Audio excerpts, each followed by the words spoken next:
بسم اللہ الرحمن الرحیم۔ گرامی قدر احباب، آج کے اس ویڈیو کلپ میں فرقہ دیوبند کی طرف سے جو اعتراض کیا جاتا ہے، ہم اہل سنت و جماعت جب پڑھتے ہیں الصلاۃ والسلام علیک یا رسول اللہ وعلی آلک واصحابک یا سیدی یا حبیب اللہ، تو اس درود شریف پر فرقہ دیوبندیہ کی طرف سے یہ اعتراض کیا جاتا ہے کہ یہ کہتے ہیں کہ درود شریف جدید ہے اور اس کا کہیں سے ثبوت نہیں۔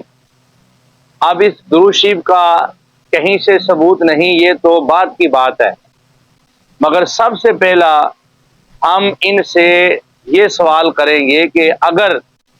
یہی درود شریف تمہاری کتابوں سے ثابت ہو جائے، تمہارے اکابر اس کے جواز پر لکھیں، اب بتاؤ اس درود شریف کو پڑھنے والے کو اب بقول تمہارے کہ اگر یہ درود شریف پڑھنا بدعت ہے تو لکھنا بھی بدعت ہوگا، تو تمہارے اکابرین نے پڑھا بھی اور یہ درود لکھا بھی، تو تمہارے فتوے کے مطابق تمہارے اکابر دیوبند بدعتی پائے گئے، کیونکہ انہوں نے اس کو پڑھا بھی ہے اور اس درود شریف کو لکھا بھی ہے اور اسے درود کہا بھی ہے، اور اس کے آگے کتنے فضائل بیان کیے ہیں وہ میں ان دیوبندیوں کو جواب دینا چاہتا ہوں جو اس درود شریف پر اعتراض کرتے ہیں۔ اب یہ تمہاری معروف کتاب تبلیغی نصاب، اس کے اندر تقریباً 140 کے قریب صفحات درود شریف کی فضیلت پر حکایات، واقعات، احادیث مصطفیٰ، تقریباً 150 کے قریب صفحات درود شریف پر لکھے گئے اور درجنوں صیغوں کے ساتھ الصلاۃ والسلام علیک یا رسول اللہ، الصلاۃ والسلام علیک یا نبی اللہ یا حبیب اللہ، اس طرح درجنوں صیغوں کے ساتھ یا کی ندا کے ساتھ یہ لکھا گیا درود۔ اگر یہ درود نہیں، یہ بدعت ہے، تو اب لگاؤ اپنے اکابر پر فتویٰ کہ انہوں نے اس کو درود کیوں کہا، اس کو درود کیوں لکھا۔ یہ فضائل اعمال کے بعد یہ کتاب اور یہ مولانا زکریا کی تھی جو تمہارا شیخ الحدیث ہے، اب یہ کلیات امدادیہ اور یہ سید الطائفہ حاجی امداد اللہ مہاجر مکی رحمت اللہ تعالی علیہ، یہ صحیح العقیدہ بزرگ تھے۔ اب ان کی یہ کتاب، اس کا صفحہ نمبر 15 میرے سامنے موجود ہے، اور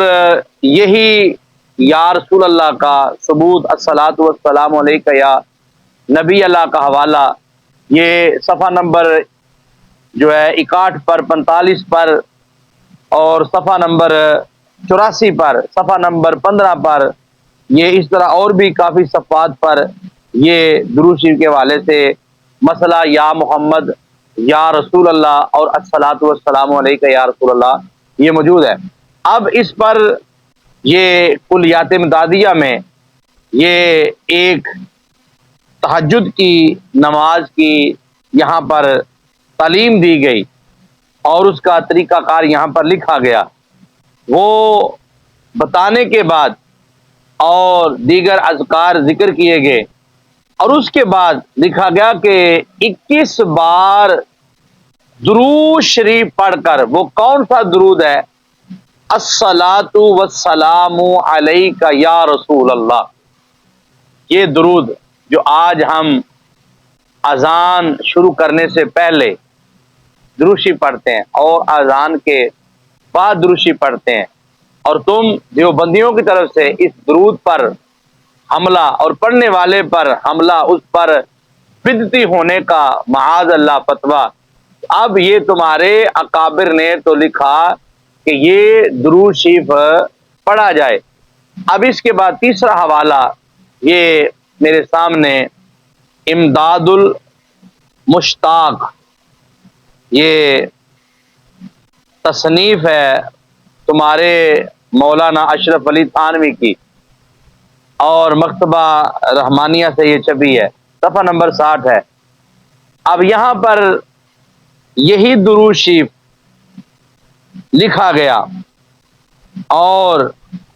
ایک پیچھے واقعہ ذکر کیا گیا، تو اس کو ختم کرنے کے بعد جو درود شریف لکھا وہ یہ ہے، الصلاۃ والسلام علیک یا رسول اللہ۔ اور اس کے بعد تمہارے تھانوی صاحب نے یہ ذکر کیا کہ اب اس کے بعد بات کہاں پر یہ ختم کی گئی کہ قرب و بود وغیرہ نہیں، پس اس کے جواب میں شک نہیں ہے، اس کے جواب میں یعنی الصلاۃ والسلام علیک یا رسول اللہ کے جواز میں کوئی شک نہیں۔ تو یہ تمہارا تیسرا حوالہ۔ اب اسی صلاۃ پر یہ تمہاری گھر کی چھپی ہوئی کتابیں، یہ ضیاء القلوب، یہ تقریباً 160 صفحات پر مشتمل، اور اس کے لکھنے والے مصنف حضرت حاجی امداد اللہ صاحب مہاجر مکی، مکتبۃ العلم، اردو بازار لاہور سے یہ چھپی ہے، صفحہ نمبر 27 میرے سامنے موجود ہے۔ یہاں پر مراقبہ کا سلسلہ بیان کرتے ہوئے اور سلاسل کے ہاں جو اذکار نفی اسبات کروائے جاتے ہیں ان کے لحاظ سے یہاں پر گفتگو جاری ہے، اور پھر خشوع خضوع کو بیان کرنے کے بعد درود شریف کی طرف ذکر کیا گیا کہ 21 بار پڑھ کر درود شریف الصلاۃ والسلام علیک یا رسول اللہ 3 بار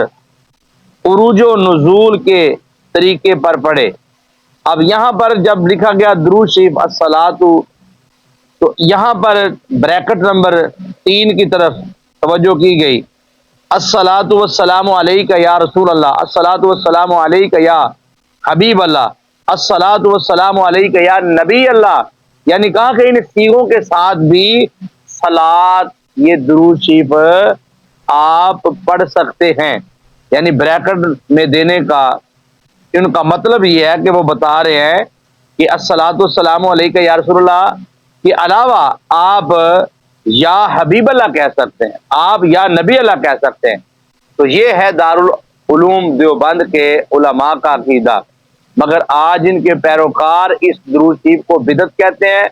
اور پڑھنے والے کو معاذ اللہ بدعتی کہتے ہیں۔ تو اگر یہ درود شریف کہیں سے ثابت نہیں تو تمہارے اکابر نے یہ جو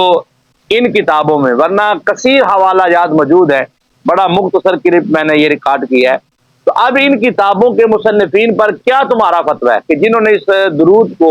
اس صلاۃ کو لکھا اور پھر ندا ساتھ اس کے مختلف صیغوں کے ساتھ دلائل دیے اور جواز کے قائل ہیں، تو اب لگاؤ ان پر کیا تمہارا فتویٰ ہے۔